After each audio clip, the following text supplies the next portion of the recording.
Hello guys, welcome back to our channel and time horror stories. तो guys, पिछली बार की हमारी माँ की उम्दा जो माँ के प्यार के ऊपर बेस्ड थी, तो अब की बार हमारी एक नई कहानी है जिसका नाम है दरवाज़ा खोलो।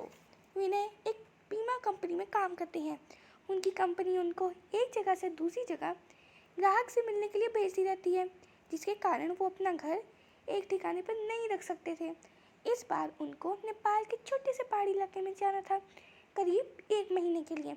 इसीलिए इस बार उन्होंने अपनी पत्नी को भी साथ ले लिया। परिवार में सिर्फ वो और उनकी पत्नी रहते थे। विनय और उसकी पत्नी दोनों नेपाल के लिए निकल पड़े। वैसे भी ठंड का मौसम था और नेपाल में बहुत तेज बर्फ पड़ रही थी। वो लोग अपने घर पहुंच चुके थे। अपने घर तक पहुंचने के लिए उनको बहुत संघर्ष करना पड़ा, क्योंकि घर छोटे से गांव में एक पहाड़ी इलाके में था, जिसकी वजह से दोनों बहुत थक चुके थे। रात के 12:30 बज चुके थे।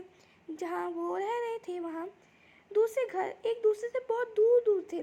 बाहर जोर जोर से ठंडी हवा और बर्फ गिर रही थी। दोनों अपनी रज़ाई में दुबक कर आराम कर रहे थे कि अचानक उनको लगा घर के बाहर किसी ने दरवाज़ा खटखटाया है।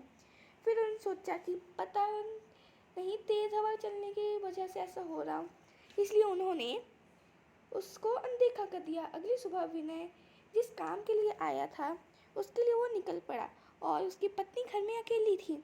उसको समझ नहीं आ रहा था कि वो घर में बैठी वक्त कैसे बिताए। उसने सोचा कि चलो क्यों ना बाहर जाकर कुछ देख ही लिया जाए।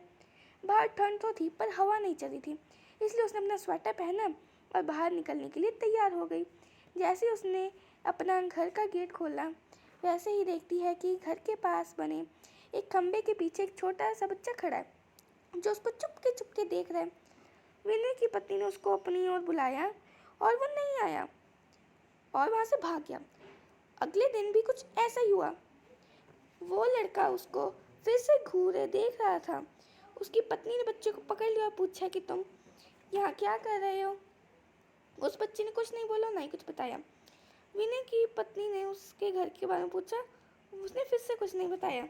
आखिर में उसने उसका नाम पूछने पर उसने अपनी धीमी सी आवाज़ में अपना नाम सूर्य बताया और फिर वहाँ से भाग गया। उसको उसका व्यवहार समझ नहीं आया।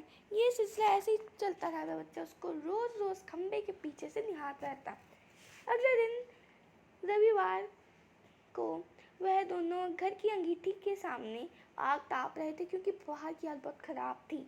इतनी ख़राब थी कि अगर कोई थोड़ी देर के लिए भी बाहर निकल गया तो उसकी जान चली जाएगी। अचानक दरवाजे की खटखटाने की आवाज़ आई। उन दोनों को ऐसा लगा कि शायद फिर से हवा चलने के कारण आवाज़ आ रही हो।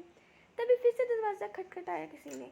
इस बार खटकाने की आवाज़ इतनी ज़्यादा साफ आ रही थी कि उन दोनों को लगा कि कोई बाहर, और वह दोनों डर गए, क्योंकि इतनी जानलेवा ठंड में कोई बाहर कैसे हो सकता है।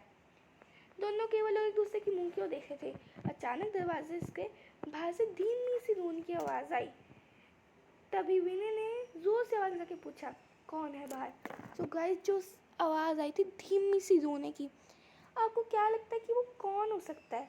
आखिर वो इतनी जानलेवा ठंड में बाहर सरवाइव कैसे करे? सो गाइस, इस सवाल का जवाब पाने के लिए देखिए दरवाज़ा खोलो पार्ट 2। इस वीडियो के लिए इतना काफ़ी है।